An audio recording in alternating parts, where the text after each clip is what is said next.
the Rivian already kind of proves that the R1S and the R1T are the same thing, just with a different top on it. Pretty close, yeah. So like this is just the cheaper, different version of it. Don't you dare sneeze, Ellis. I'm sorry, I tried to stop it.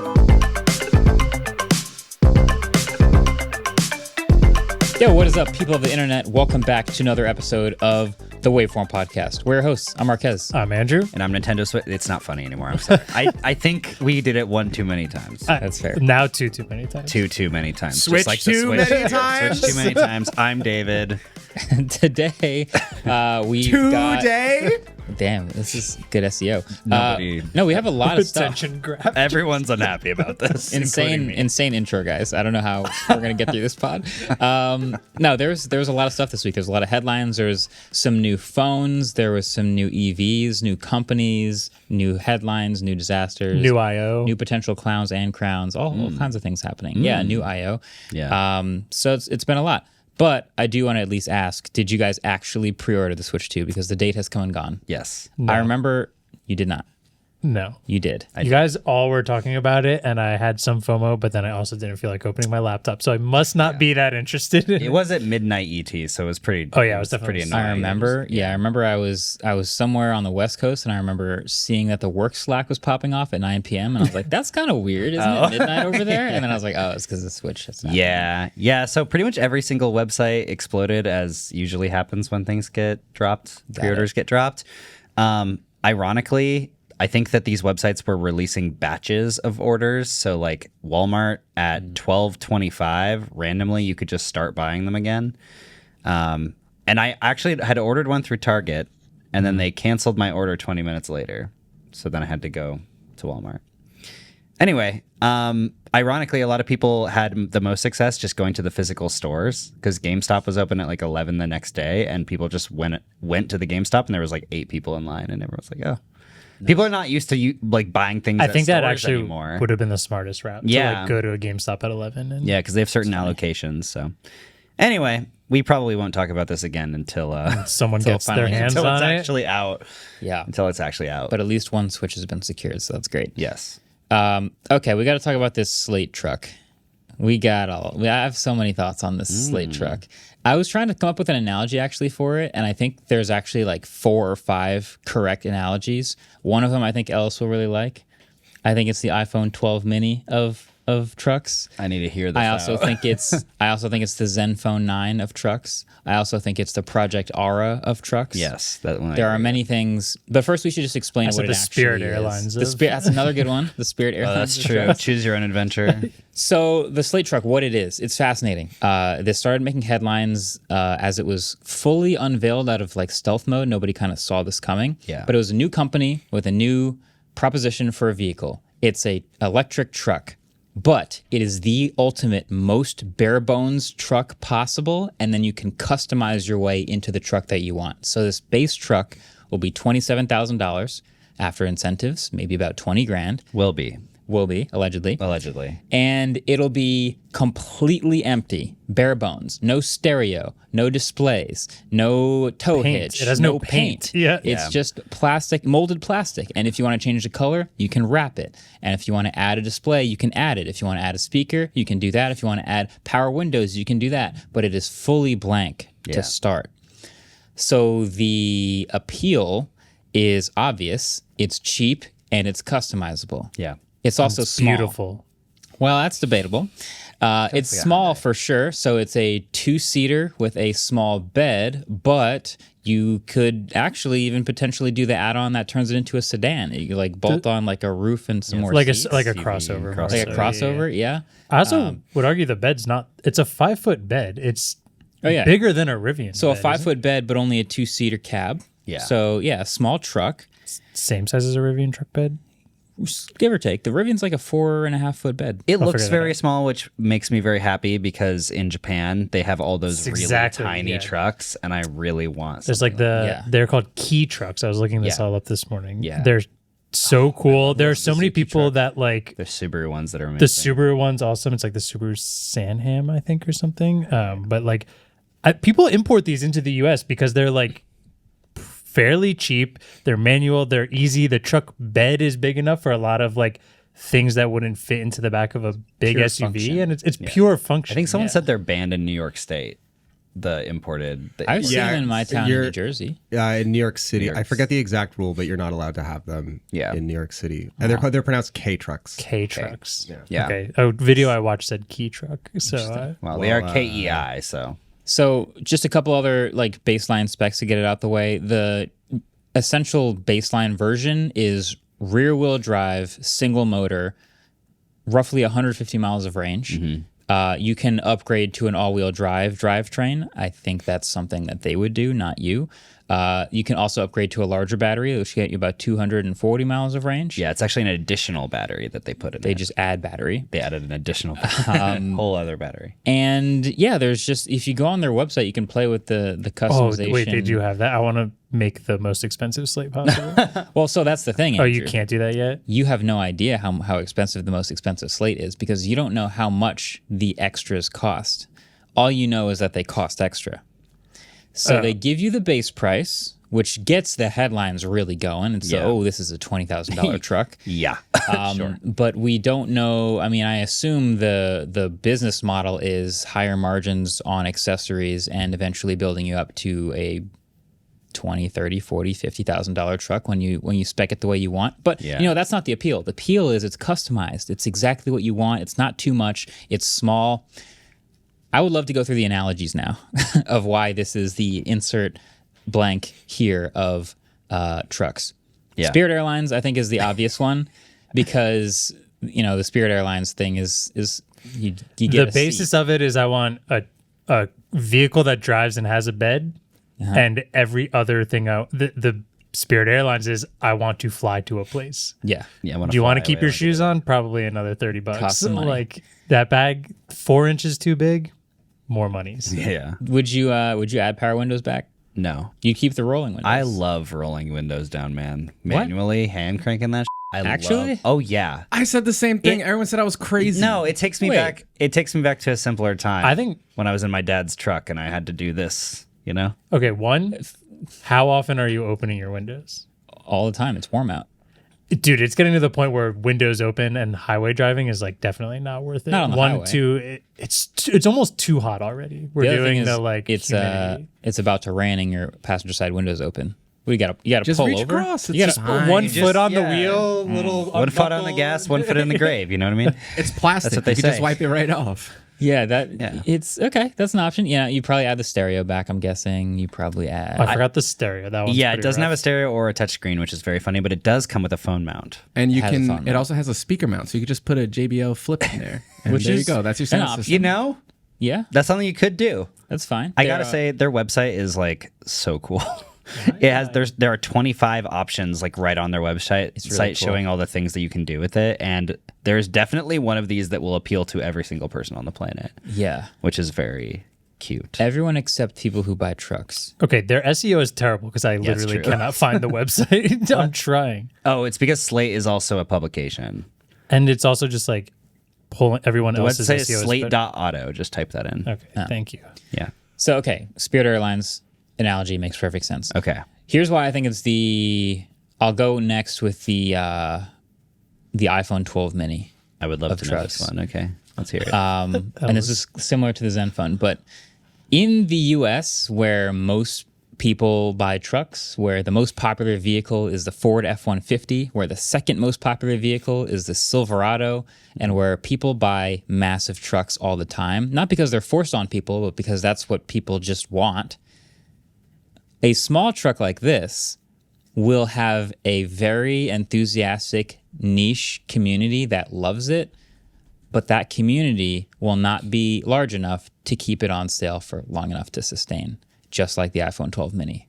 It lasted 2 generations and then it was canceled for what? A Plus, a bigger phone, because people buy bigger phones. And in the US, which is where this company is apparently supposed to be based, where the factory is going to be, where manufacturing is going to be, where they're going to start selling, people just don't buy small trucks. I have a counter argument. Yeah. But I also have a counter to my counter argument. I'm ready. Okay. My counter argument would be a lot of the people in the US that buy trucks don't use the truck. Like they don't use true. the value Absolutely. of the truck. Most of them. Everyone who buys a truck in the U.S. does not use Not it. everyone. 99%. Carpenters. 99.0999%. Like, Correct. Yeah. And I think that like the basis of this car is that it's a truck, but that's only because you can add things onto the back to make it a different kind of car. You know what I mean? So it starts as a truck, but then you can turn it into a crossover. You can turn it into like a roll cage thing. You can turn whatever you want. So it's like, yes, it's a truck, but it's also everything else, which I find interesting. Also, people in like not smaller cities, but people in cities who kind of like want the flexibility of a truck, but they don't want to use the truck all the time. Like having a smaller one like this is really cool. I just love that idea in general. I like. Wait, sorry. Were you finished with that? I forgot my counter to my counter. I thought that was the counter to your counter already. I can give you the counter to that counter. Well, I think like going off of what he said almost is the counter to his counter, where it is like this because it's cheap and because it's super bare bones. If you're someone who like does need the bed of a truck, times like right now my brother-in-law parks this like 1995 F-150 in my yard because both of us use it here and there, and he bought it for like $2,000 and it's falling apart, but it just have it. You keeps you on the road for like a couple hours. Yeah. Like one day every 2 months you need it. Yeah. Like if you were to buy a like sedan that was your everyday commuter car, and then this, you could get that for way cheaper than an F-150. And like this bed space is a little smaller, but I think most people using the bed space of a truck don't need the giant one. If you're towing, this is never gonna be your towing truck. My question also becomes like, how difficult is it to take off the attachments and stuff? Because most of the time, I would probably want to use it to look like kind of like a Subaru, like a crossover. Yeah. But then sometimes, if I was helping my friend move, I'd be like, time to break out the truck part. So I don't think that one will be easily removable. I think if you're turning it into a Jeep the way it kind of looks, I think that's a more permanent alteration, kind of like the drivetrain alterations. They said they wanted to make it easy to do your own modifications for the car, except for things that had high voltage. My guess, if it's there's a back that looks kind of similar to like the old Bronco, which is cool. A bigger version of this, but kind of similar to where like it was a truck where it had this like detachable roof on the back, and like the seats could come out and it could kind of be. Yeah. So like I think there might be one of these. They're just showing a bunch of different ways to do this, but some of these enclosures in the back end seats looks like they may be possible to get taken out. Maybe. Yeah. And then this is all speculating because they kind of don't have answers for us on the website. Yeah, I wish there was a builder. I wish I would play with this for hours if there was a full... Where is it? The builder appears once you reserve one. I have to pay $50 to play with it. Which I did. I reserved one. Same. And so they sent me a link to play with the builder. Hold on. Slate, hear me out. Okay. Add the builder before the reserve thing, and I can guarantee you will get more reservations. There's like keyboard sites that do this where you can customize all the different parts. I play with it so many times that eventually I just bought one. Like I had customized one like 50 times and went, I just have to press buy this time. But they need the $50 to pay for the server costs to run that builder. So I bet you it would result in more reservations if they let you customize all the things, even without showing prices, just like an idea and messing around with it. Yeah. So it is. So that is the thing. It is a $50 reservation. Yeah. I think they will get a lot of $50 reservations. Judging by how often I've seen it on social media and how often I've seen people talking about it, there's already plenty of people reserving it. I'm interested in this. And you can get in line for $50. If you don't like the price at the end, you can cancel. But it's just like $50. Yeah, sure. Let's throw in. Let's see what happens. I was going to say, where can you cancel? Because I was looking and I cannot find it. I haven't looked yet. Maybe it's really hard to cancel. I don't know if you can. I think you have to like do the whole contact us, go through the whole process. Oh, really? I'm sure once they come out with the builder and you realize the price of the truck you want is $40,000, they'll have to give you a way to cancel. We'll see. Maybe I'm just out $50. I really hope. I mean, the $50 is gone. I don't think I'm going to get that back. This is NACS as well, right? Yeah, it is. That's pretty cool. It's funny. There's a couple EVs I've started to see shipping that are finally allegedly NACS native. The new EV6 refresh is NACS native. Yeah. I'm getting off topic. I was going to give you the counter to your counter. Oh. Which is you said counterpoint, most people in the US who buy trucks don't use it as a truck. Yeah. And my counter to that counter is That's never stopped anyone from buying a truck. Yeah. You're forgetting the ego. They just part buy of the it. big truck anyway. That's true. So it's not like, oh, I just realized I have this truck, but I don't really use it for truck things. Maybe I'll get a smaller one. No, they all just buy the big truck. They have a really cool comparison thing here where they show it versus a Silverado, a Maverick, and a 1985 Toyota SR5 pickup. And it shows like a size comparison. It's only like 2/3 of the size of the Silverado. Yeah. And it's smaller than the Maverick. Smaller than the Maverick, which is already a small truck. And then it's about the same size, slightly bigger than the 85 Toyota SR5. So, I don't know. I could probably park this in Brooklyn is all I'm saying. No, you could. Okay, my other two analogies real quick. Okay. It's the Project Ara of trucks. Yes. You remember Project Ara. Oh, absolutely. What happened to Project Ara? Google happened to Project Ara. Can you explain Project Ara? Project Ara was the dream of a fully modular smartphone where you could, parts would get old and you just pop it out and pop a new piece in. Mm-hmm. Oh, speaker got old? Speaker upgrade. I'll just buy the new module. Oh, it's getting a little slow? I'll pop the CPU module out, drop a new one in. More storage. My counter argument to that is that, like, we all know that those really specific techie parts don't work very well together, where like something like an EV just needs to be a good base, and then you pretty much can just put stuff on top. Because like the Rivian already kind of proves that the R1S and the R1T are the same thing, just with a different top on it. Pretty close, yeah. So like this is just the cheaper, different version of it. Don't you dare sneeze, Ellis. I'm sorry, I tried to stop it. I agree. I think the modular part that is it has closer to Project Ara is that, again, it's mostly a small niche group of people that actually care about and buy with that in mind. Yeah. I guess all I wanted to say is I think this has a better chance than Project Ara did. I think Project Ara has zero chance ever. Oh, yeah, that's fair. That's very fair. Project Ara was like a nerd's dream, but it was a nerd's dream because we are all like, this is very unlikely to actually work technically, but it is still a cool idea. Project Ara was like the pinnacle of Kickstarter campaign videos back then. It was in like the peak of that time. It was like you can sell on the market and you can sell different pieces. You can 3D print things. You can do this. And I was like, this is the ultimate.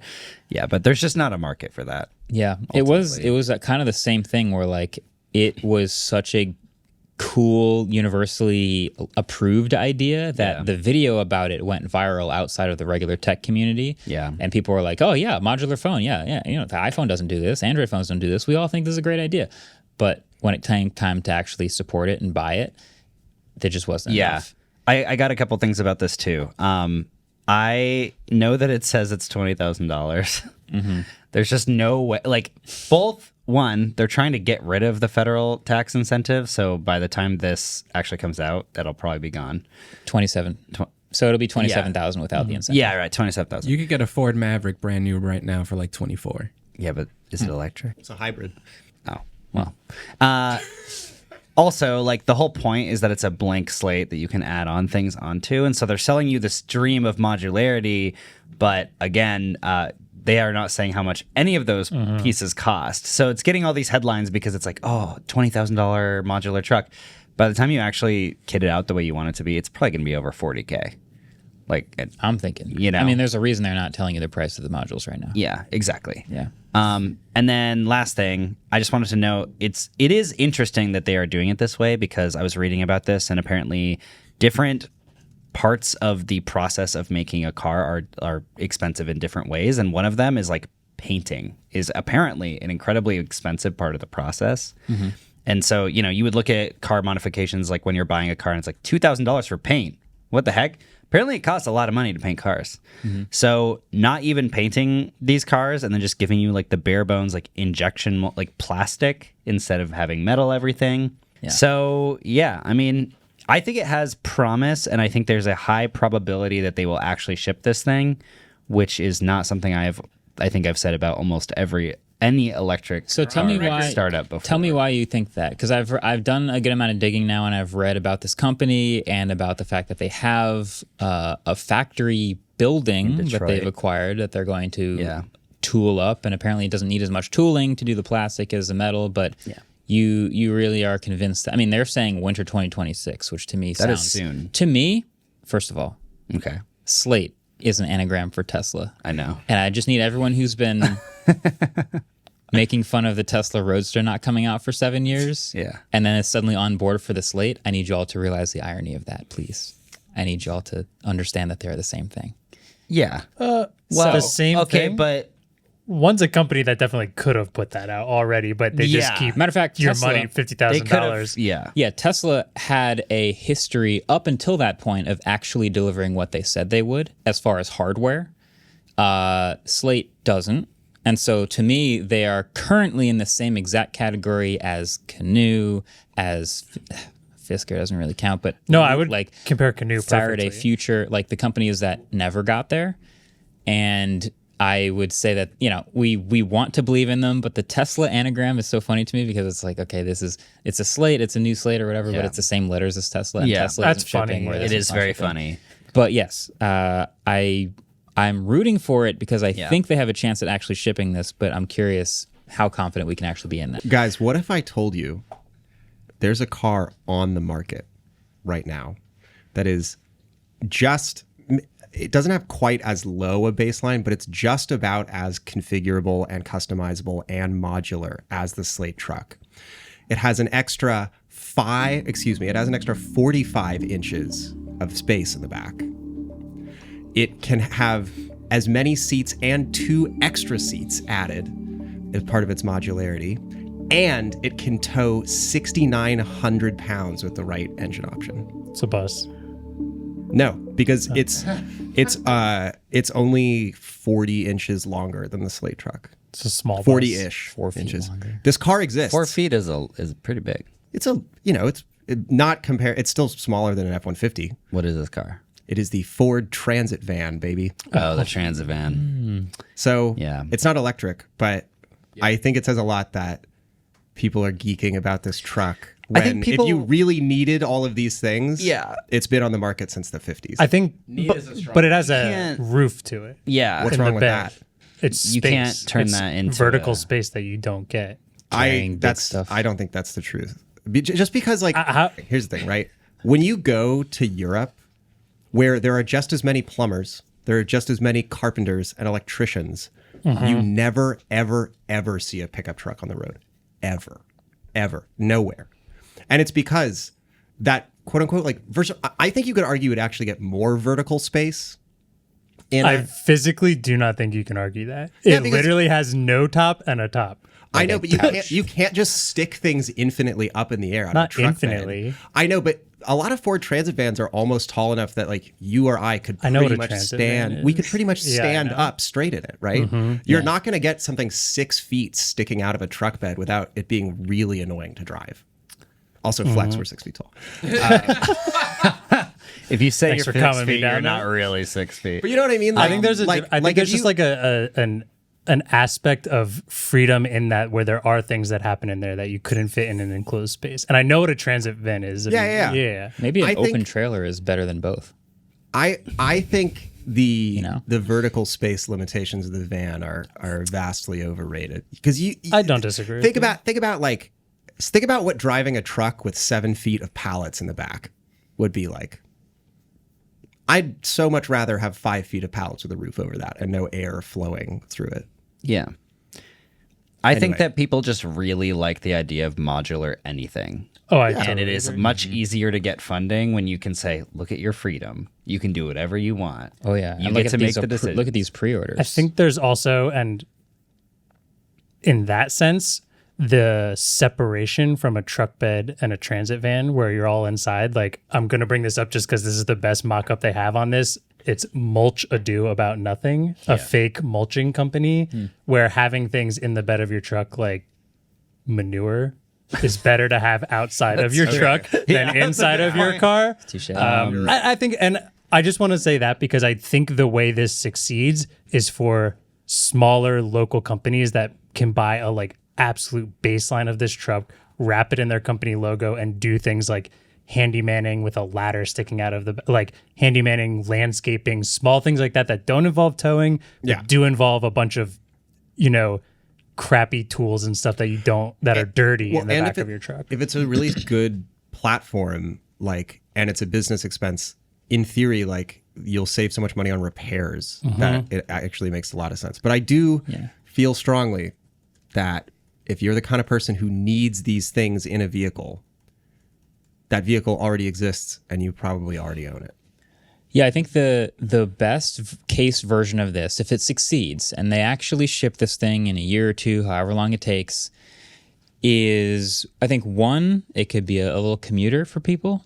150 miles of range is not much. You're not going to do road trips with it, but I think you could use it as a small commuter, especially in going around New York City and like actually parking the thing and not having a huge truck. Yeah. And I think two, like the local business who needs to actually transit like a small amount of things. It's not going to tow 5 lawnmowers like 10,000 pounds or whatever, but it can actually be a functional truck bed, and you can be the imaginary mold Because again, company. like very few people actually take advantage of a giant truck. Like very few people. And as a counterpoint to your van thing, can you tailgate in the commuter van? I don't think so.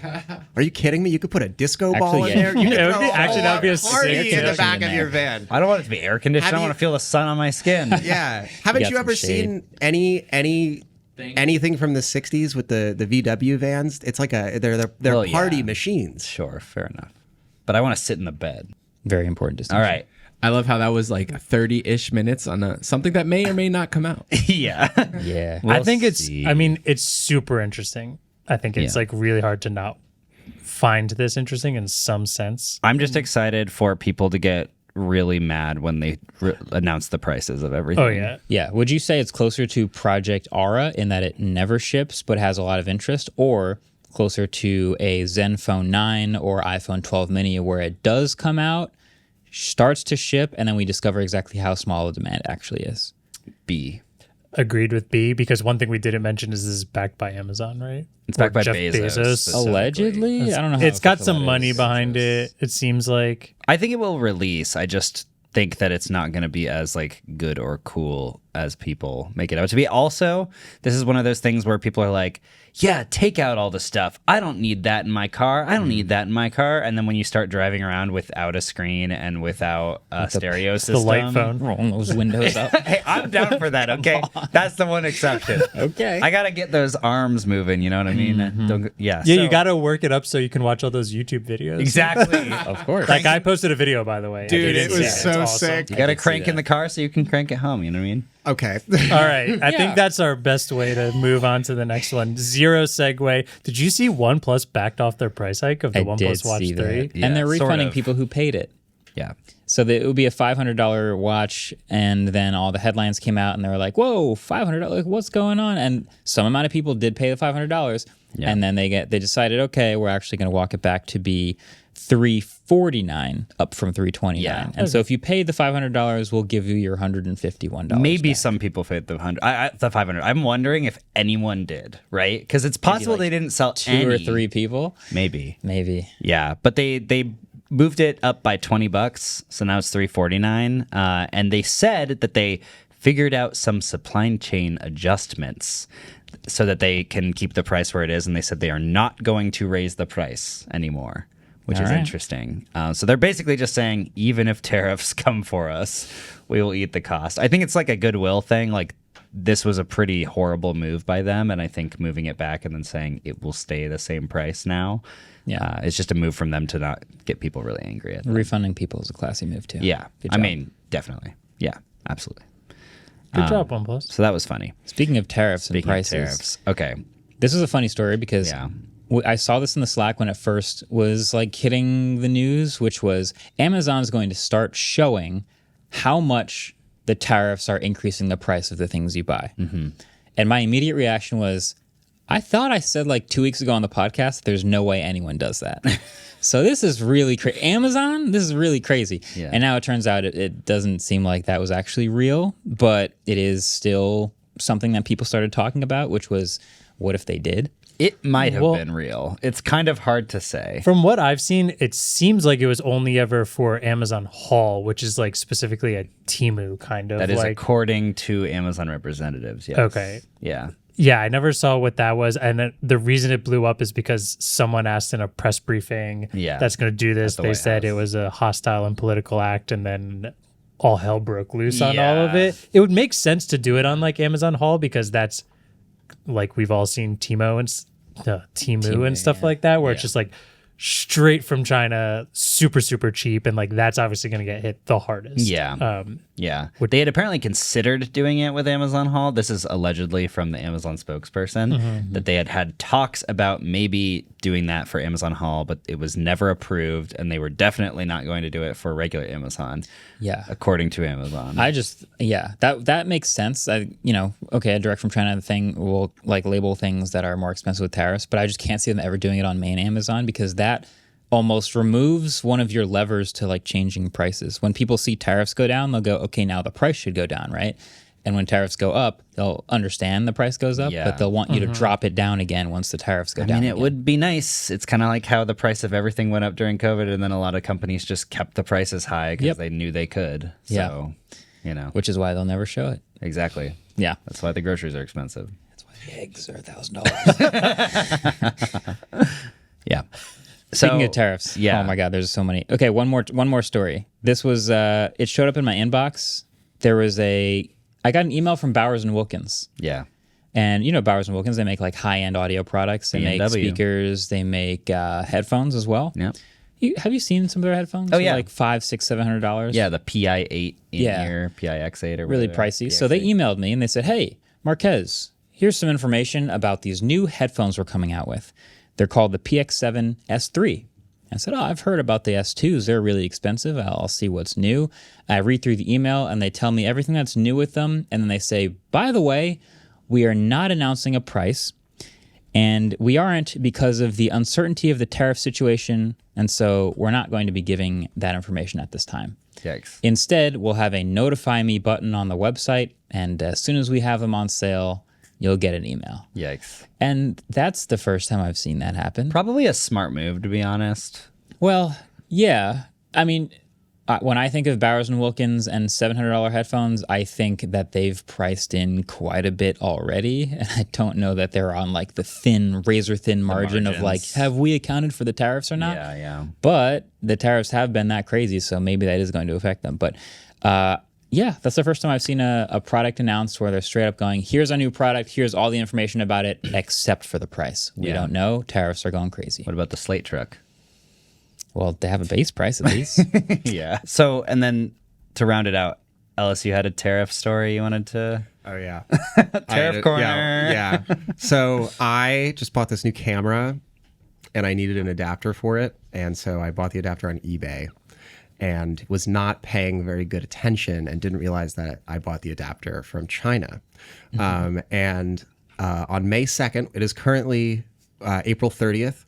At time of recording. On May 2nd. Friday. At 12:01 a.m. While you're listening to this. Friday. Yeah. De minimis, supposedly.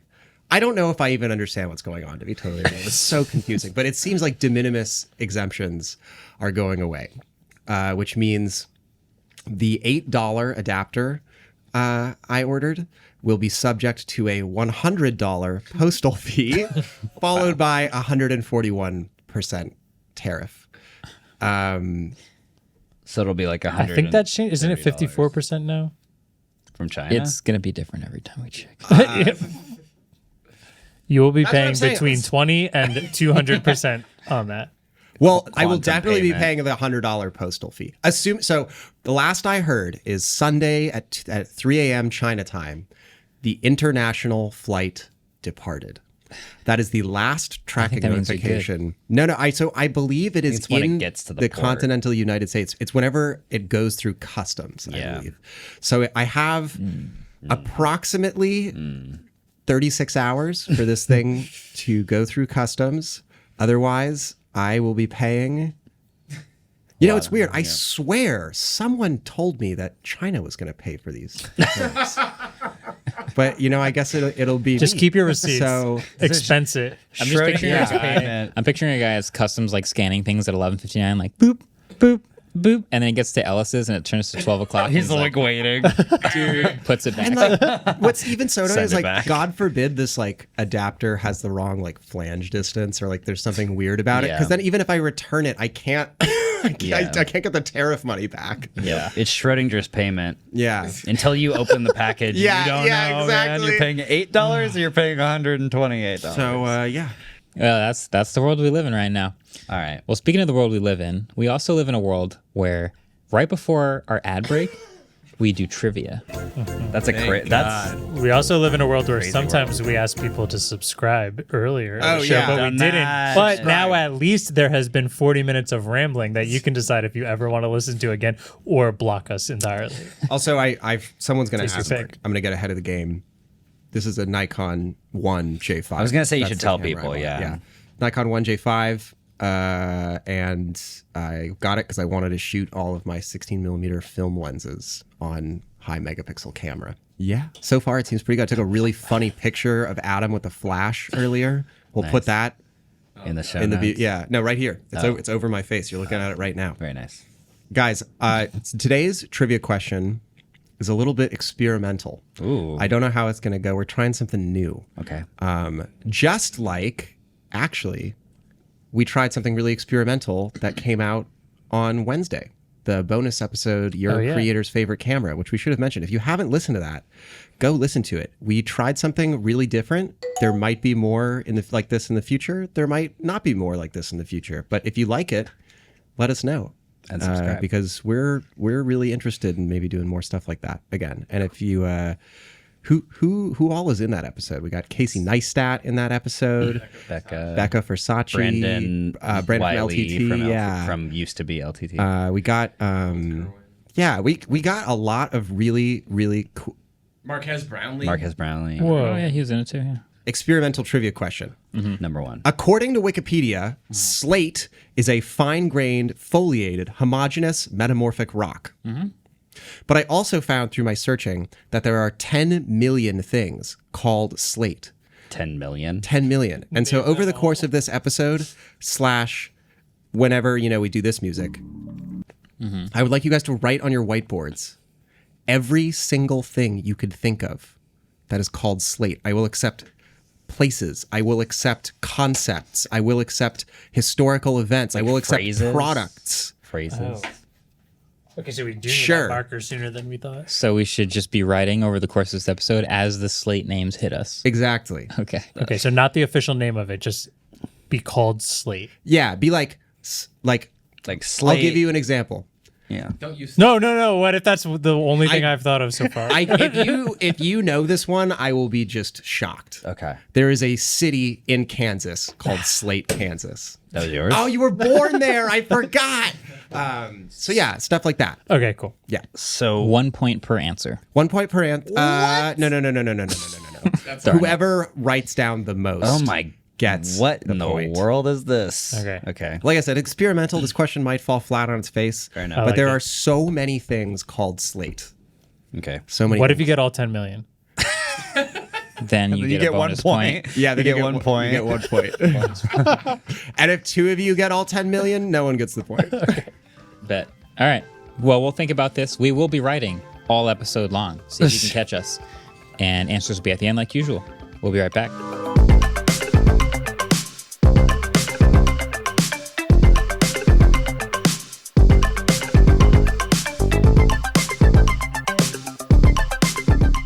Support for the show comes from Shopify. Shopify wants to help you get that upstart business you've been thinking about become the dream you've always envisioned. But we all know that journey's not easy. So when we started this podcast, some days it really felt like we were swimming upstream. But this podcast has grown so much. We went into it with very little experience. We learned how to edit audio and the process of publishing, and we did a bunch of interviews and didn't have experience with that, but then sort of looped it all in.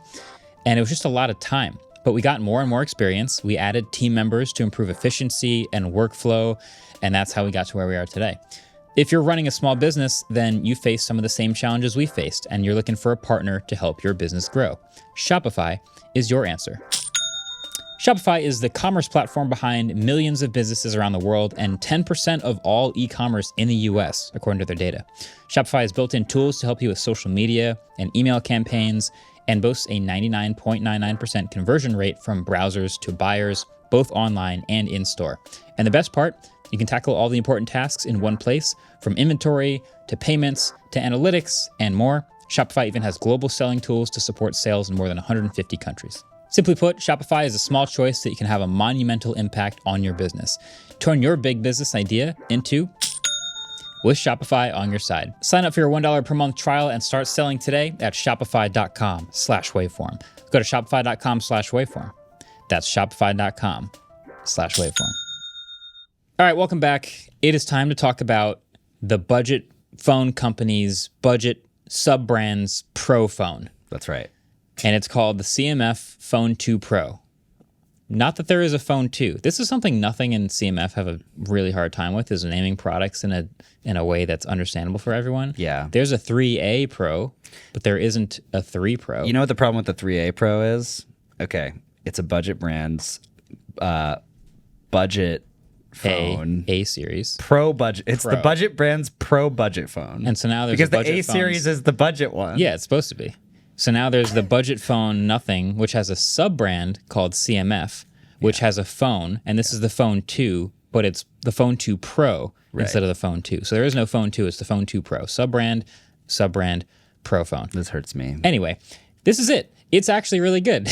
And that's the crazy part about it is I'm reviewing this one right now. It may be out by the time this pod is out, maybe not. But spoiler alert, I really like it. It's pretty. Now the Phone 1, the Nothing, No, the CMF Phone 1. Phone 1. Not the Nothing Phone 1. Right, the CMF Phone 1, when it came out, had a lot of interesting things going for it. It had this modular, fun, interesting design.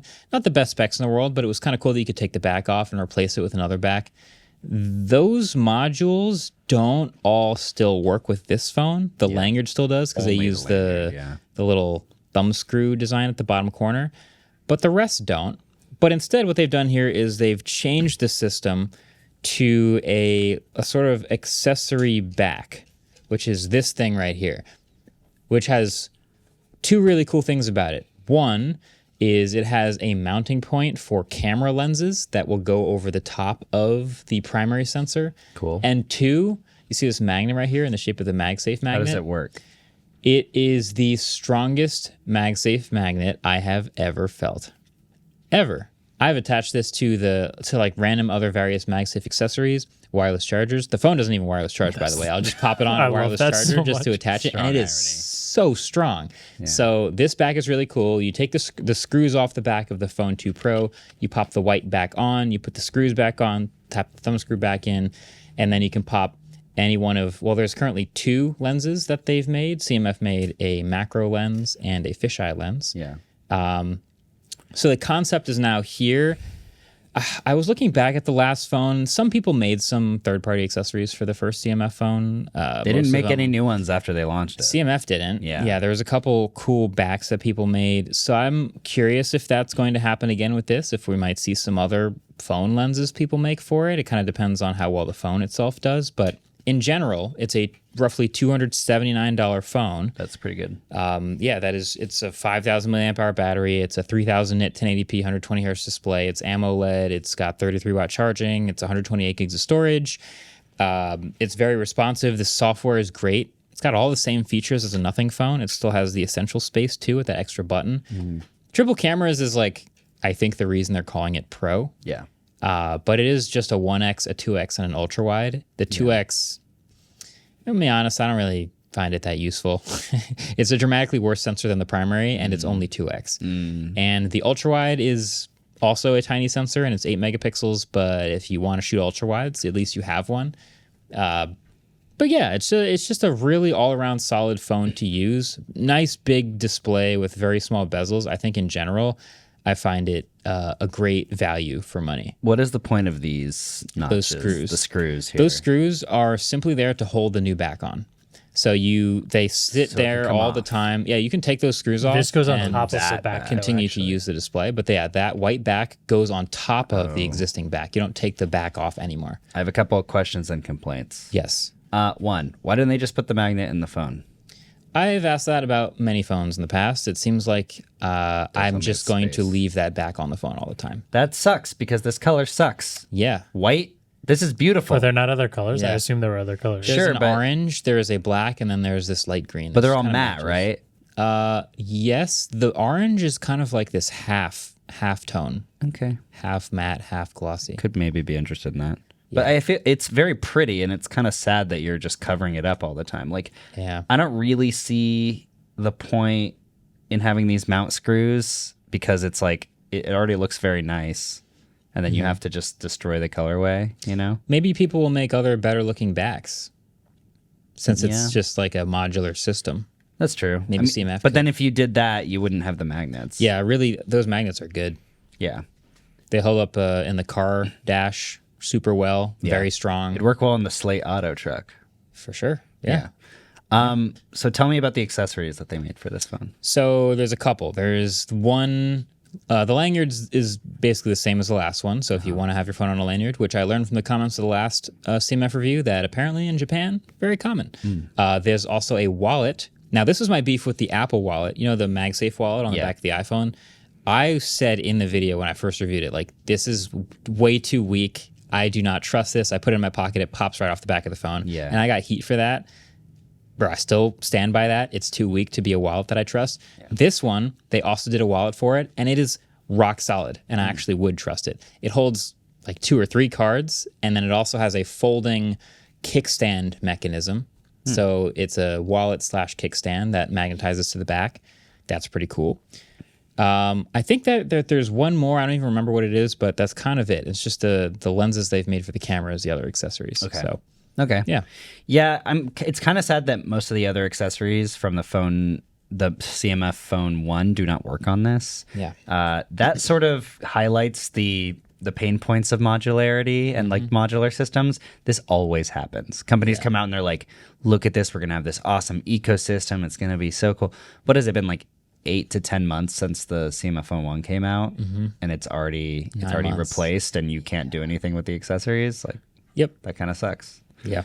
Kind of sucks. I was kind of thinking they were going to make that the screw in the bottom like the main point that everything would attach to, so that it could truly be like go across generations. Yeah. But now they're not doing that. So Yeah. I think it looks pretty solid. interesting. So, I think it looks great. The price is very good yeah. for what you're getting. So the last CMF phone was like $200 roughly. It was great. It was plastic. Oh, there's a couple things that they improved though from that CMF phone that I think they heard from people that like kind of make it worth upgrading. Like the first CMF phone had no NFC. This one, the first thing I noticed is it asked me if I wanted to add my card for payment. And I was like, oh, they added NFC to this phone. So you can do mobile payments and all the things that come with like mass transit mobile stuff. They added that? It's NFC in this phone, which is amazing. great. Yeah. They still don't have wireless charging, but I'm just happy it has an ultra wide at all. So that's awesome. It's only the bottom camera. Oh. So the primary camera, if you add one of these add-on lenses, it only goes over the primary camera. And it just pops right in. Doesn't even have a thread, just like push in to add the camera. Okay, got it. And then, yep. I think that's potentially a not I don't quite. know. It doesn't feel... I know you can use the outside parts of it, but I feel like pushing in means you're probably smudging the lens every time, Yes. which you can wipe it off quick. But I feel like a thread would be nice. How much does these lenses cost? I don't know. One thing that annoyed me about three things that annoyed me about the lenses. One, I don't know how much they cost. 2, they do smudge very easily and are not easy to clean. Ooh, yeah. And 3, Fingerprints on it already. they don't come with a case of any kind, so they're kind of just loose in your pocket or something. Like you have to figure out a way to carry them with you. Because you're not going to just leave it on the phone all the That's time. awkward. Yeah, because So- this would not slide into your pocket very easily. It wouldn't. And you also don't want to take all your pictures in fisheye. Yeah. So, Yeah. You it don't? is hard to carry. This isn't Thrasher magazine. No, I don't know what that is. It's an old Yeah. skateboarding. Oh, Skateboarding and fish eyes go together like It does. spaghetti and meatball. I mean, Lamb and tuna fish. it kind of feels like they could have allowed you to do all of these things without the cover. Like if they had put the magnet inside of it, if they had just added I don't know, they could have made the lens a little bit thicker or something. I'm very curious about the person who is actually interested in buying the fisheye and or macro, because people famously do not care about macro lenses at all. Yeah. That's the cheap part that companies throw in the phones when they want to add a third camera. They're always like, and a 2-megapixel macro For lens. sure. The first thing I pictured was the person who buys a moment lens for their iPhone. Yeah. And obviously that's a much higher end system. Like an iPhone camera plus a moment lens is going to be different from the CMF, Yeah. macro and whatever's going on here. Yeah. Which is actually a line in my video, which is, I don't know if it's right to ponder a high-end version of this, because maybe we've already seen it. You remember the Moto Z, Yeah. and the Hasselblad mod on the back of that thing. It's like we've tried this before, and it doesn't really sell. Yeah. But it is still cool that it's a thing you could do. And if you ever want to spend the however cheap it is and have some fun with a macro or a fisheye, you could do it. What about the Xiaomi phone with the telephoto adapter thing on it? Yeah, That with was the also a actual, or the Vivo. Was it Vivo that think it had was the Vivo. glass? Yeah, the glass thing that could attach to it. Yeah, there's higher end just phones came that out. have a fisheye and a macro built into the phone. Yeah. And they have the magnets, not necessarily in the phone, but that's something we would like to see more of them do. So, yes, I agree. It would be nice if it was in the phone. I have some prices that I found on a Nothing forum post. Okay. Okay, All right, universal cover, 25 euros. which is this? Yes. Inter- $25 for this? euros, but yes. Similar. Wow. It's okay. Interchangeable lenses. So I'm confused. It says interchangeable guess. lenses, fisheye, and macro. So you get both. I think this is both. Yeah. $40? 40 euros? Oh, are you looking at my screen? or? No, Okay, no, yeah. 100? No, 35. Very good guess. Okay. Okay. Wallet stand. Do you want to guess or do you want me to just? I think they might upcharge a 25. little more and go. I think they might go 40 just for that. 35. Okay. Okay. So there's a bundle. There's two bundles. One is the cover and the wallet or lenses. Are you still Okay, guessing or you so just want me to 55. 50 euro. 50. 45? 45. 45. And then there's a bundle two, which is the cover, wallet, and lenses. Everything. 60. 55. 65. Dang it. Okay. Those are like, I feel like a bundle of a cover, wallet, and all that, like basically everything. Everything. 65 euros doesn't sound that bad, but just the cover at 25 feels. Yeah, you're not Yeah, going to that's just get the expensive. cover. I mean, you could just get the cover just to stick it on magnets. Or if you want Yeah. the different colors of the cover. True. Yeah. Right. Yeah.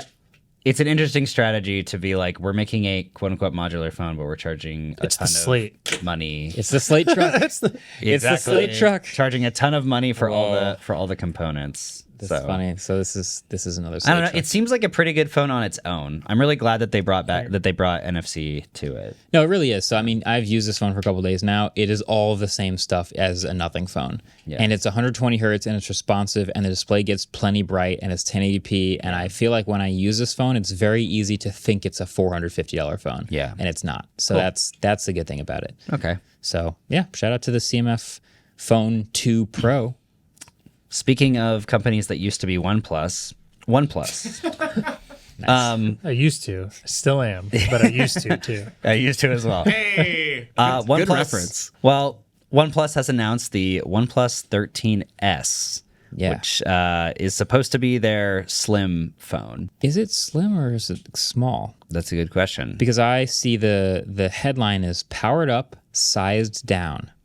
And so to me, S means small. Introducing the OnePlus 13S, a powerful blend of performance and proportion, our first ever compact flagship. But does that mean slim or does that mean small? I think it means small. The picture is the perfect way to create this debate because it's two phones at a 45-degree angle with pretty everything slim. from the bottom cut down. Yeah. I'd argue that those buttons look like there's the same amount of buffer as a usual side rail, which makes me think it's approximately the same size. Yeah. So yeah, a big phone these days is like 6.6 to 6.9. It Those are says the it's flagships. compact. And also, this photo makes it seem way smaller than I'm pretty sure it is. Yeah, it's small. They're trying to make it look small. Yeah, 6.32 does not seem that small. How big No, is it's the, not small at How big all. is the iPhone Pro? 6.2. Oh, the Pro? Oh, yeah, 6.2, right? iPhone 16 Pro screen size 6.3. So it's the same. Yeah, because they shrunk the bezel 6.27. So it's got to be slim then. And they're calling It's the this same compact. picture. Maybe it's not slim. Okay, because I had a whole rant ready for this if it was slim. Let's hear it anyway. What would it? Can Wait, we I rant kinda- Why anyway? don't we rant the two possibilities? Yeah, do the rant anyway. I want to hear it. Okay, I'm going to do a rant for two possibilities. All okay. right. This is world number 1 where 13S means slim. Yeah. Okay, go. Okay. All these companies, Samsung, OnePlus, allegedly, Apple. potentially, well, no, are trying to release the slim phone because they know that Apple is making the slim phone. Right. But nobody actually knows if the slim phone is the thing that people want or that if it'll be a hit from Apple. Like, remember when the iPhone 13 came out and they made it thicker? And everyone, or was it 11? It was either the 11 or the 13. I think it was the 11. When the iPhone 11 came out, they made it thicker with a bigger battery, and everyone was like, oh my God, incredible, amazing. Thank goodness. Bigger battery. I'm glad it's thicker. Is anyone actually asking for a slimmer phone? No.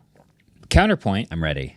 With silicon carbide batteries, Apple is going to be able to make a really big deal about this razor thin phone that still has great battery life. Yeah. And I think they're forecasting Apple making a big deal out of it Yes. and are trying to get ahead of that so they can say they did the thing first. I agree with that. It's ironic that both Samsung and OnePlus just say coming soon, and none of them have release dates for any of these things. S25 Edge is just in limbo. Yeah. Yeah. Nobody knows when that's coming. Yeah. So I don't know. I feel like it probably will sell, like the iPhone 17 Slim. I think it will sell well just because it's a different looking thing.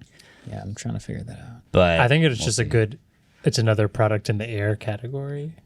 if they And call it Air. If they call it Air, it just fits really They well. should call But it I Air. agree. I don't know if it serves much more of a purpose. And also, we've said this forever, but can we stop like making things smaller but keeping the same battery life when we come up with battery improvements? Yeah. Can we just have it the really same size. awesome Can't do battery that. life? Please. Maybe that's what the Pro will be this year. Yeah, I would love that. that would be amazing. I don't. I kind of doubt they're going to use the silicon carbide batteries with the Pros. I think they're only going to use it in the Slim, and then maybe next year they put it in the Pros. But I bet you it's a much more expensive technology to use. So Yeah. I mean, I've seen it in a good amount of phones already Right. this year, which is why I'm Android hopeful. Obviously, Samsung skipped it with the S25 Ultra, but a whole bunch of, I guess this is what we've seen before, like Oppo phones, Vivo phones, silicon carbon, 6,000 milliamp hours, 6,200 milliamp hours in regular size phones. Even we just had the Oppo Find X8 Ultra. So I want to say it's available. Maybe not at Apple scale, but it's out there. yeah, So yeah, we'll see. yeah. It is. Oh, right. It's silicon carbon, not silicon carbide. Right. Right. Yeah, I was getting grilled somebody for that. yelled at us for that. Silicon carbon. Yeah. Silicon carbon. Yeah, so they just have a notify me button where they just don't say when it's going to come out or what the specs are besides the size. So that's interesting. I kind of wonder if I don't think it's going to be a tariffs thing because I don't think this is being sold in the US. I think it's mostly for India, I believe. Okay. So What's the size of the OnePlus 13? Screen size. That was bigger. Is 6.82 inches. Okay, so I guess 6.4 you said? 6.2. 2, 3. That is smaller than this, but to call it compact feels...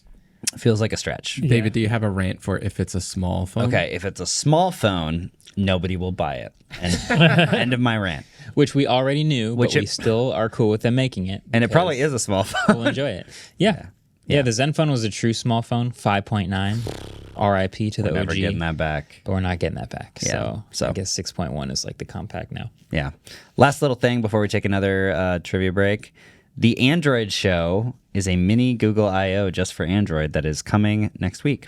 So this is I/O.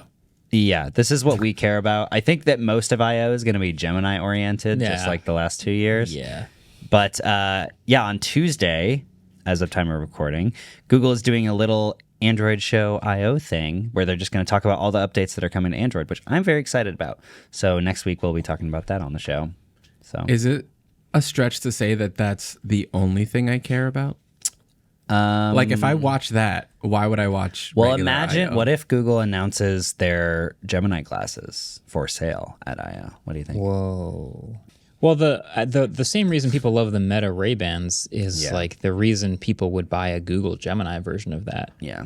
I think Ray-Bans have the camera also, and we Right. don't know. Do we know if Oh, Google? The I Google imagine they glasses will have would. a camera. We don't know necessarily, but I still think having Gemini available and having maybe some little text in front of you and having all of the access to your phone that an Android thing could have has potential. If done well, it will be cool. But I think the Ray-Bans are a success because it's a camera, not because it's AI.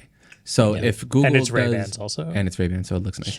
So if Google does a thing and it's just Gemini, I don't know. I guess Can we'll Google launch a camera on a face again? Yeah. see. Only one way to find out. Gen 2, baby. They just do That would be the they just best. call it If Google Glass, it's not right? called Google Glass, They I'll be should just, upset. I think it should call it Google Google Glass Glass 3 is what they should call it. because they already kind of had like a They had two. developer reboot. Yeah, they had to develop a reboot that lasted a little bit. Oh, Yeah. Yeah. new gold glass. New because gold. it's new. Google Glass 2025. It's coming. Nice. It's coming. Yeah, I mean that's coming eventually, but we'll see if it comes at I/O. Anyway, I'm gonna watch I/O anyway because I'm gonna go. It's gonna be fun. Nice. Yeah. All right. With that, I think we should do trivia Gen 2. Although ironically, we're still writing Slate names. So Yeah, Slate. can you hit the button? All right. Trivia. So far. So, Can you hit the button? the first OnePlus phone came out in 2014. Sticking to the spirit of Ellis's experiments, we are trying a new format with this trivia question as well. Oh no. So fill in the blank. What other phones came out that year? The iPhone, blank. The Samsung Galaxy Note, blank. This is going to be hard. The LG G, blank. And the Nexus, blank. I'm just gonna say you guys probably shouldn't write all of it down because you have to flip your board before. cover Yeah. my Cover board. it, yeah. I'm just waiting till Sorry, the one more time. What are the four? The iPhone, blank. Okay. The Samsung Galaxy Note, blank. Note. The LG G, blank. And the Nexus, blank. Which phones came out the same year as the first OnePlus phone? Oh, I'm toast. No point. Should think of more Slate words.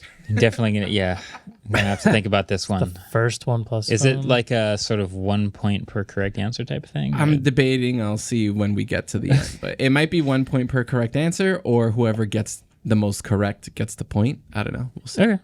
All right. That's interesting. I'll brainstorm, Okay. and so will you, reader. You will brainstorm as well. Reader. That's the only thing people are not doing with this podcast. The AI transcripts. They're watching, they're transcript. listening, but I don't know if they're reading. Viewer. subtitles? Consumer. They're consuming the episode. Creator. What is User. the opposite of creator? User. Observer. So will you, user. Hey, What are they using? we'll be right back.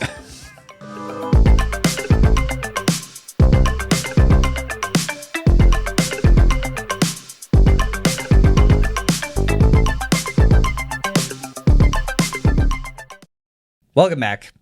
If you used Google Shopping before, which you probably didn't because not a lot of people did, you would be excited to know that OpenAI has just announced their own shopping experience with buy buttons and recommendations. I actually did use. I have used Google Shopping a fair bit. Yeah, I was being a little mean. Oh, Because people I think it's warranted. People do use it. It's just not. it's when I want to buy something that I don't really care where I buy it from. I just want to sort of shop around prices and then figure it out. Like, I don't know exactly what I'm buying. I'm looking for a general item, and then I use Google Shopping to narrow it down. My biggest gripe is when you type something in that's very obviously a product and it defaults to shopping, which then I just wanted to look at the images of it, and now it's changed all my header Yes. things, and I click on the... Anyways. The experience for Google Shopping has never been fantastic. No. Now OpenAI is trying to integrate that into ChatGPT, which is interesting. I think that people are starting to use LLMs for many different use cases at this point, and OpenAI basically said that people were already searching for items through ChatGPT already, which is pretty interesting. Effectively, what this is supposed to do is it's supposed to give you product recommendations based on your preferences, as well as reviews from around the internet. So the buying experience is going to show sources on the recommendations. So at least if you click on a recommendation, it'll be like, this information comes from Wired, and then you can go to the Wired article or whatever. And probably the biggest thing of all is that none of the products or recommendations have sponsored placements. And that is the big thing that Google has been yet. That we Correct. know of, yeah. That's the big thing that Google has been really pushing Google Shopping for, because they know that, this is another market opportunity for us to put sponsored links in these areas, right? They pushed Google Shopping a couple of years ago, and they just continued to push it because this is a huge market, but no one wanted to use it. That is really interesting. I'm very curious how the system is going to decide exactly what kind of products to show you. It's supposed to be heavily based on your preferences and the things you have asked ChatGPT before. Because now, as we talked about a couple of weeks ago, they opened up the context window to be infinite. So now you're basically talking to a system that just remembers everything you ever tell it, Which is super interesting. which is super interesting. Have you done the thing where you ask ChatGPT, now that you know everything about me, tell me something that I might not know about myself, tell me a blind spot that I might have, tell me a way that I can improve my life based on what I don't know. And it does. That would send me down such a dark rabbit hole. I have not tried it yet. I have I tried don't this. use it enough. It would just say you have What did it anger say? issues because you get mad at me every time I try and do something. I asked it to describe me. It was very, very accurate. And I asked it for some like life advice. It was pretty good. Did you just go and manually tell it like everything that you think you know about yourself? No, I didn't tell it. And I didn't do any new like information giving. I saw that on Twitter and I was like, let me try it. And it just did. How often do you use ChatGPT? Every day. More than Gemini? Yeah, a little bit. Marques hasn't written a review in 6 months. I'm not using it to write things, I but know, I I think know. I use Gemini and ChatGPT roughly the same amount, basically. Interesting. Yeah. Huh. Yeah, I think that the big question here is going to be, how does affiliate revenue work anymore? Because when you click on these links, they are, I was like, this has the opportunity to be another honey situation. Because OpenAI they could say, we don't have sponsored segments, but we automatically generate affiliate revenue links to everything. And that's a huge market for them. Yeah. But they said that none of the links are sponsored. They said that none of them have affiliate revenue on top. But when it's pulling the information from the websites that do have affiliate links, but then it's giving you links to the products directly without the affiliate links, that kind of screws over like all of the publishers, Yeah. which is pretty rough. Do you think it would pull, like if it pulled a Wired article and then that had an affiliate link in there, do you think it would see that link and then decide, oh, I'm going to not feed that link, I'll feed it directly to the product? Or Yeah, I think it feeds you direct links and no Really? affiliate, That no would be affiliate tough. links, which is tough. I also have no faith that this won't eventually turn into affiliate links, because the minute I read this, 100%. I said, is just the end goal for everything on the internet to be an affiliate link aggregator? 100%. That's like what most websites Yeah. on the internet are. What Honey's Is been the doing. crab version of every website just affiliate link? Yeah. Affiliate linkicization. It's like harkenization. It's been happening. That's crazy. Yeah, I mean, they have the opportunity to add the value of honey on top of their existing product, which is a very big opportunity. They say they will evaluate the opportunity for affiliate links in the future. So. Oh, they said that? They already said that? Sorry, I think I misspoke. They said they're going to explore later down the road how affiliate links are going to work. They're adding that? We have concepts of a plan. Yeah, which to me Yeah. tells me that they're just going to generate their own. Oh, for sure. So that's pretty crazy. Do you guys feel comfortable asking an LLM for product recommendations? I'm not there yet. I'll take that back. Asking for product recommendations, yes, but not like fully trusting it and going to the purchase. I still will then go do my own research after to go to the purchase. But if I'm just starting from a baseline of what mulch should I buy? I live in this area of the world and I have these goals. I will start from there and then do my own research after. Yeah. Yeah. Yeah, I think that that's kind of the case. It's like when you go to any website and you can be recommended a product, but you want to read the reviews to make sure that it's like, positive. Yeah. So yeah, it also says that it's using Reddit as a source, which is pretty interesting because if it's actually scraping what people are recommending, and there's been so many reports of companies just basically going on Reddit and recommending their own products as if they're regular users. So I feel like there's a lot of I also don't know if I trust like an LLM to understand the nuances of what Reddit comments are. And like what is just Snark someone being an subreddit? asshole. Is it sarcasm. right. Yeah. I have a general philosophical question about LLMs. Here we go. no. An hour and 30 minutes. Are they I'm conscious? trying to nip This is that like- one as fast. Okay, What is so consciousness? we have all, you know how there's a generation of people who grew up before smartphones, and then there's a generation of people who grew up never knowing what it's like before smartphones? Yeah. What if Yeah. the same thing is true about LLMs and hallucinations, where when we were starting to get into these AI tools, it was very, very early, and they were notorious for getting things wrong all the time. Yeah. And so built into our conscience is an inherent skepticism for like, when I ask for these product recommendations, I'm going to double fact check everything just because some of it might just be a lie.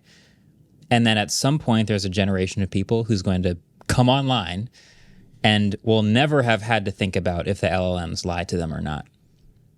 I think that there are already a significant amount of people who don't know what a hallucination is. I was watching some video on YouTube a couple of weeks ago, and someone was trying to make a point, and he goes, and I know this is true. I looked it up on ChatGPT, and he was not joking. Yeah. Grok context, please. Exactly. Yeah. Yeah. I think most people think this is basically a search engine that talks to you normally. Yeah, that's tough. Yeah. So I don't even think it's a generational thing. I just think it's like It's just already most happening. people. It's people who were like early adopters got to see all the hallucinations and Yeah. downsides, but now people who were not even paying attention then are just like, oh, okay, yeah, I'll just use ChatGPT to look it Yeah, up. totally. Yeah. People are worried about TikTok replacing Google. I think it's more of a concern that the LLMs are replacing Google, which is why Google was so terrified and had to get Gemini all kickstarted. Yeah. So they made the right call there, I got to say. Yeah. Researching this camera, I gave it a whack with LLMs, dude. Nothing useful. Nothing Yeah. useful. In fact, I would say it was like wrong 85% of the time. Like, does this camera have focus peaking? Absolutely. The focus peaking on this camera does not have focus peaking. Like every single question it could have gotten wrong about this, Yeah. it got wrong. Yeah, it was interesting. I was using an AI thing, asking it to make me a pop quiz about a product that I knew a lot about. And then I filled out the quiz because I knew all the answers, and it got some of the corrections wrong. Like I'd said the answer was the actual answer, and it was like, actually, this is the answer. And I was like, that's just wrong. Yeah. So it was like 9 out of 10 right, but still, like I still see that happening. Right. So it is something that I think about. Yeah, it's tough. It's tough. Speaking of AI and LLM model stuff, Meta just had its LlamaCon, which What? really doesn't sound real. It sounds like a call it Fortnite that? thing. They really call it It that? does sound like a Fortnite I also thing. have a question about this. Okay. What sound does a llama make? I've heard that before. I think that's true. Okay. So they have decided to release the Meta AI app, which is a dedicated app that is focused around voice interactions. Marques is showing it right now. Can I tell a story about this particular app? Sure. I'm watching the live stream because it was yesterday, the day before, and they're like, "Oh yeah, we released this Meta app, the AI, blah blah blah." And I put it in the Slack, and I'm like, "Okay, I got to add this to the doc so we can like talk about it, whatever, blah blah blah." And Marques just turns around and is like, "Oh yeah, by the way, Adam, I've had that for like 2 weeks now, and I've had that for 2 weeks now in real life." He just turned around and was like, "Yeah, no, I've had that." And I'm feel like, like "Oh, we- shocker. yeah, Yeah, we of have course." So in case you're curious, Yeah, tell me about it. the Meta AI app, it's a hub. So there used to just be, you'd have the glasses and you'd have the app for like Meta View or whatever it's called Yeah. for the glasses. Yeah. And then you've got And AI built into Messenger Instagram and and AI in Messenger. So this is WhatsApp. like the hub for all of it. And so you can just like talk to it and ask it questions as if it's ChatGPT or whatever, Gemini. But there's also a Discover feed hate where this you so can much. scroll through the image generated results of other people's prompts, kind of like Sora, remember? You could see other people's images and what it was generated from. And so if you've ever just wanted to scroll through AI slop for a while, this is the perfect place to do that. This is what OpenAI said they were doing with their social media thing, right? Well, they didn't say Generate your- specifically what they were doing with that, and they never even confirmed they were making this. Oh, This was golly. a report. No, the social media app that yeah. OpenAI was Right. reportedly working on. It would look kind of like this. It would probably look like this. And it's like it has shares and comments, and there's people going like, "Oh yeah, this is cool. This is tiny New York City in a sphere," and it has 171 likes, 12 comments. Can you read the comments? I hope they're AI generated. They are. Don't talk. The no. first three they are really? people reimagining the prompt with different results. Okay. And then you scroll down a little bit, and it's people saying, "Wow, cool, love this. These are nice."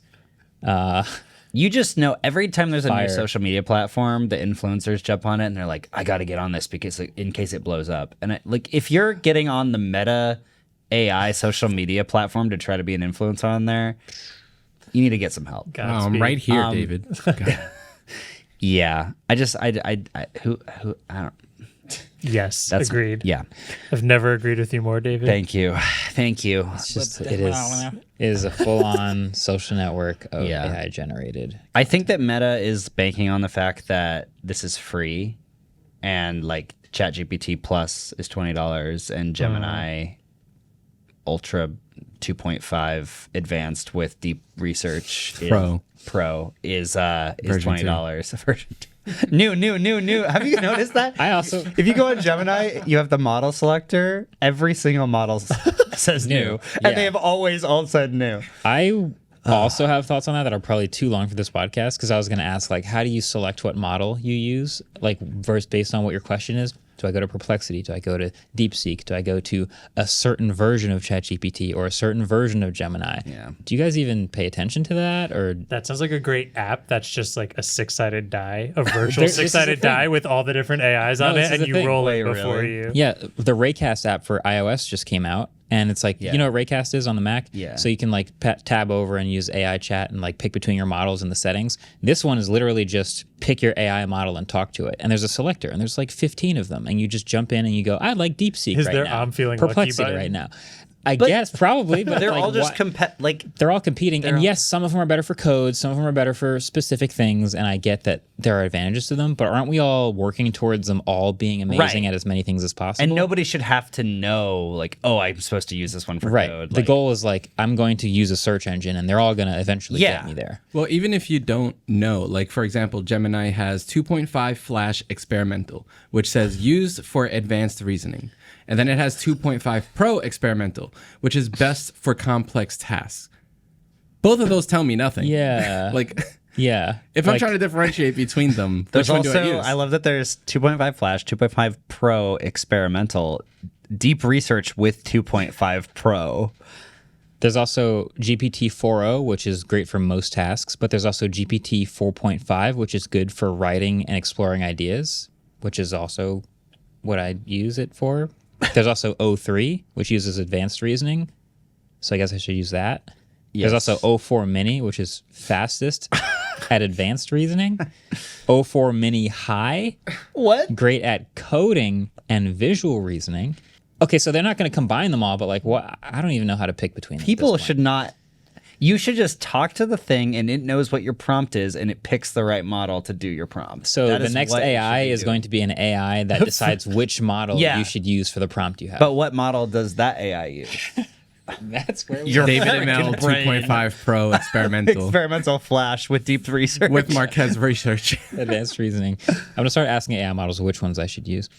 That's it. We'll continue to keep an eye on Meta's AI app. Will we? I don't think we will. I don't really think we will. I'm Marques never has volunteered for the job. It's on my phone. It's on my phone. for now. Sorry. Yeah. I'm not looking at that social media network ever. Okay, last thing that is just fun, and I want them, and Ellis doesn't like that I want them, but I really want them. Okay, there's these new headphones by KM5. They kind of look like those COS headphones that are like really lightweight and really like small. Whoa. And they very much look like something that like Nothing would release, kind of. Teenage engine. Or Teenage Engineering X Nothing.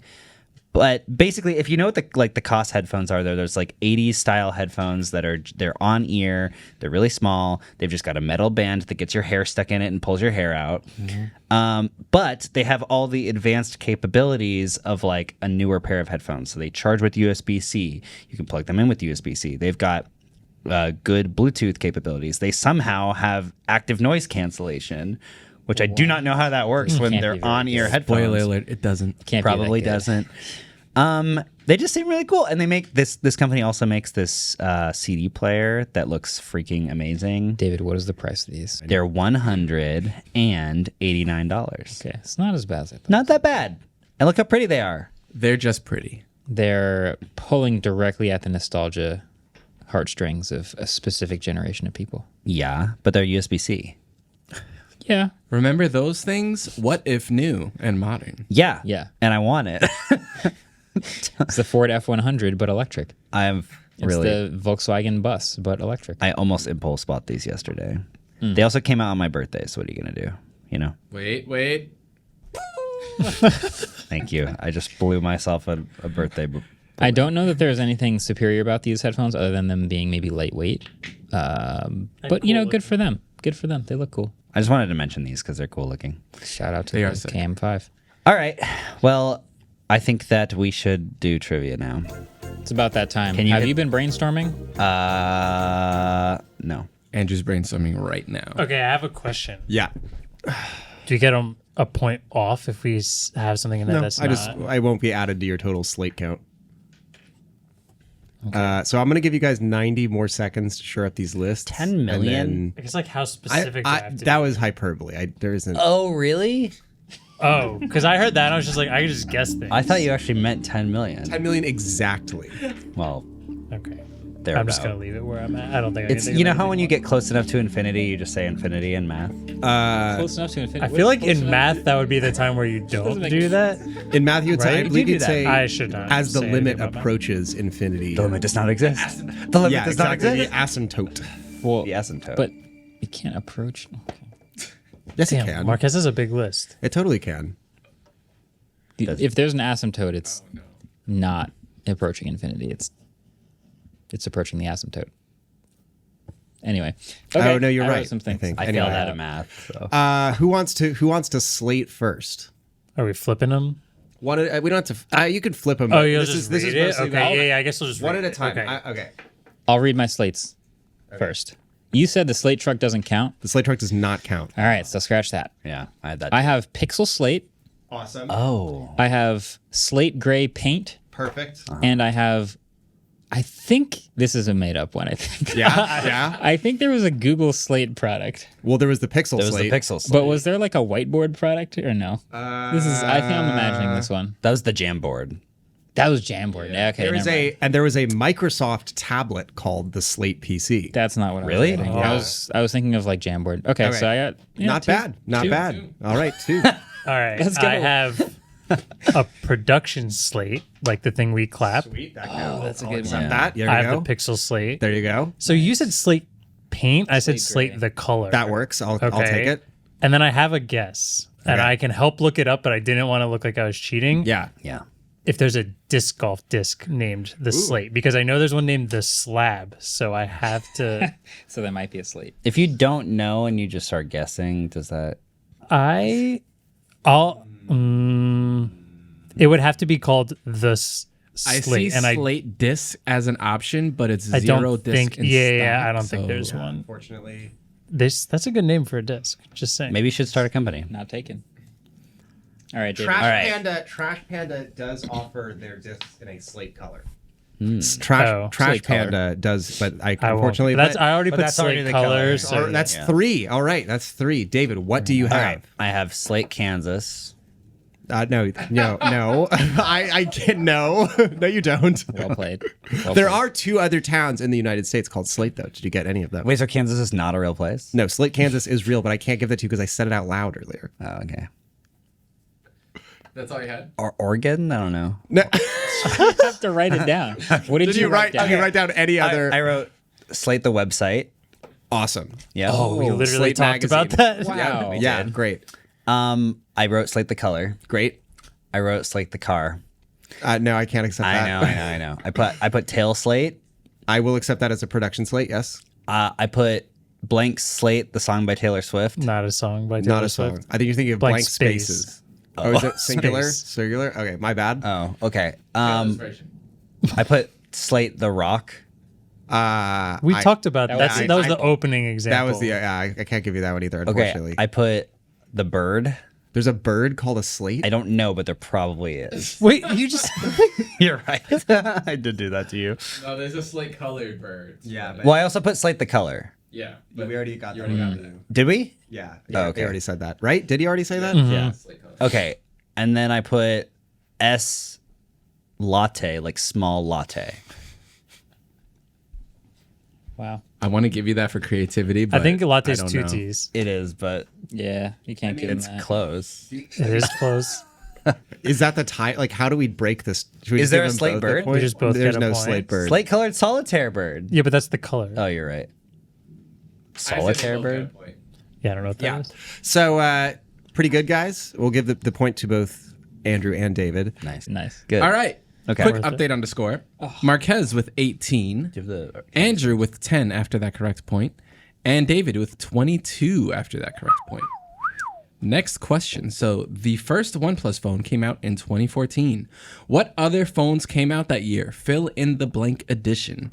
The iPhone blank. the Samsung Galaxy Note blank, the LG G blank, and the Nexus math. blank. 2014, Which, what? 2014, yeah. 2014. What are those other phones?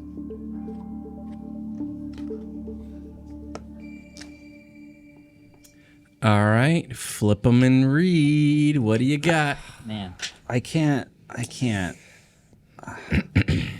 Wait. Oh. Go first. David, put the marker down. Okay. Okay. Who wants to go first? I'll go first. I'll try. screwed this Okay. up. I thought it What was do you got? Okay. I screwed 2014. this I up said so iPhone 6S. Correct. I said Samsung Galaxy Note 4. Correct. Oh my god. I said LG G5.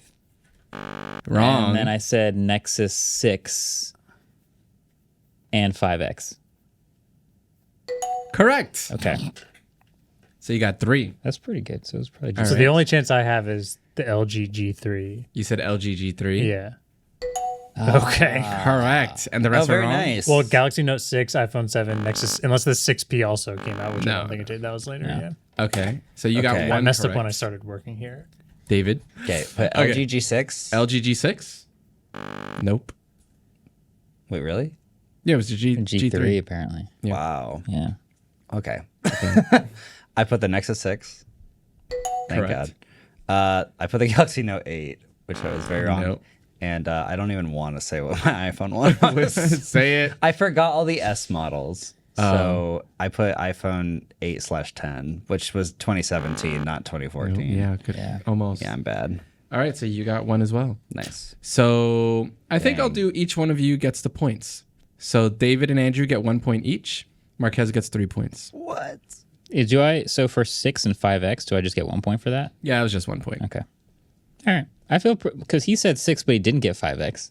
So I feel like I should get a point for 5X as well. Wasn't it the 6P and the 5X came out at the same time? Yeah, the the Huawei Nexus 6P and the LG. Yeah, the 5X. Nexus 6 launched on its own Release year. because Okay, they were so it is just the 6. Oh, you okay, take never it mind. a Yeah, point never away. mind. No 5X. Okay. Well, no, it doesn't change anything. Yeah, it 'cause you doesn't still change put- anything in the Okay, score. yeah, It's just that's fair. All right. Good catch. I'll take 3 points though. But Adam, that's fine. Man, I'm just being a baby. that was fun. Okay, fun new format. Yeah. Maybe that helps us catch David because his score is really high and we need lots of points to catch Yeah. him. When is the extravagant? You're counting down the minutes till the clock runs out. Yeah, I want to win. We have to one. catch you. We have to catch you at like 30 or something. Yeah. Okay. That's it for this episode. Thanks for watching. Thanks for subscribing, especially. I know we didn't ask as early as we would like to, but we're asking now. If you haven't subscribed already, definitely make sure to do that. And we'll catch you guys. If you haven't already watched the bonus episode on all the favorite creators' favorite cameras, we'll have a link to that below because the bonus episodes come out and sometimes people aren't like washing dishes at their normal time on Friday and they don't know to expect that. So go check that out as well. We'll be back next week in our regular scheduled programming. It's going to be May. Catch you there. Peace. Waveform is produced by Adam Molina and Ellis Irvin. We're partnered with Vox Media Podcast Network. And our intro outro music was created by Vane Sill. Bingo. Bad. No, don't do that.